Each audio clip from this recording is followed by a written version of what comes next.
અમેરિકામાં ડોનાલ્ડ ટ્રમ્પના રાષ્ટ્રપ્રમુખ બન્યા પછી એક બાજુ 5 થી 7.5 લાખ જેટલા ભારતીયોને પાછા ભારત આવવું પડે એવી સ્થિતિ સેવાઈ રહી છે, તો એમાંથી 18,000 જેટલા લોકોએ તો 20 જાન્યુઆરી 2025માં ટ્રમ્પનો પહેલો દિવસ હશે રાષ્ટ્રપ્રમુખ તરીકે ત્યારે જ પાછા આવવું પડે એવી સ્થિતિ છે. આની પાછળનું કારણ શું છે?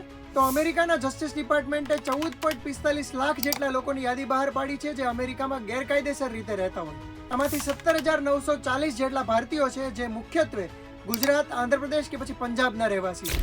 આ લોકો પાસે અમેરિકામાં રહેવા માટે જરૂરી જોબ કે વિઝાના કાગળિયા નથી અને એટલા માટે શક્ય છે કે ડોનાલ્ડ ટ્રમ્પનો રાષ્ટ્રપ્રમુખ તરીકે જ્યારે પહેલો દિવસ હશે ત્યારે જ આ બધા લોકોને પાછા મોકલવાની તૈયારી કરવામાં આવે. આ એવા લોકો છે કે જે વર્ક વિઝા, ટ્રાવેલ વિઝા કે પછી કોઈ પણ રીતે ગેરકાયદેસર રીતે અમેરિકામાં ગયા હોય અને પોતાના દેશમાં પાછા ન ગયા હોય. USICE એટલે કે ઇમિગ્રેશન એન્ડ કસ્ટમ્સ એન્ફોર્સમેન્ટ દ્વારા એવું કહેવામાં આવ્યું છે કે દર વર્ષે 90,000 જેટલા ભારતીય લોકો ગેરકાયદેસર રીતે અમેરિકામાં પ્રવેશવાનો પ્રયાસ કરે છે. અમેરિકામાં ગેરકાયદેસર રીતે રહેતા લોકોમાં હોન્ડુરાસ અને ગ્વાટેમાલાના સૌથી વધારે લોકો છે. ભારત એમાં 13મા નંબરે છે.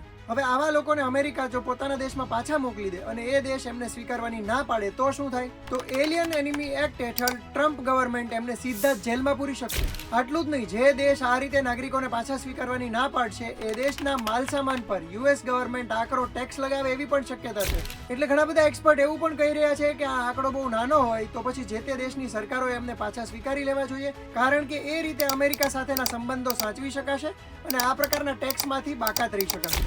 મિત્રો, આ સિવાય અમેરિકામાં 5 થી 7.5 લાખ જેટલા ભારતીયો વિવિધ નોકરીઓ કરે છે અને ગ્રીન કાર્ડની રાહ જોઈ રહ્યા છે. પરંતુ ડોનાલ્ડ ટ્રમ્પનું H1B વિઝાને લઈને જે વલણ રહ્યું છે એ જોતા આ ભારતીયો પર પણ ખતરો સેવાઈ રહ્યો છે. આ સિવાય તમને ખ્યાલ જ હશે કે ડોનાલ્ડ ટ્રમ્પ રાષ્ટ્રપ્રમુખ બનતાની સાથે જ બર્થરાઇટ સિટીઝનશીપને પણ કેન્સલ કરવાની તૈયારીમાં છે. હવે આવી સ્થિતિમાં જે ભારતીયો અમેરિકામાં સેટલ થવાનું સ્વપ્ન જોઈ રહ્યા છે એમણે ખાસ ચેતવું જોઈએ.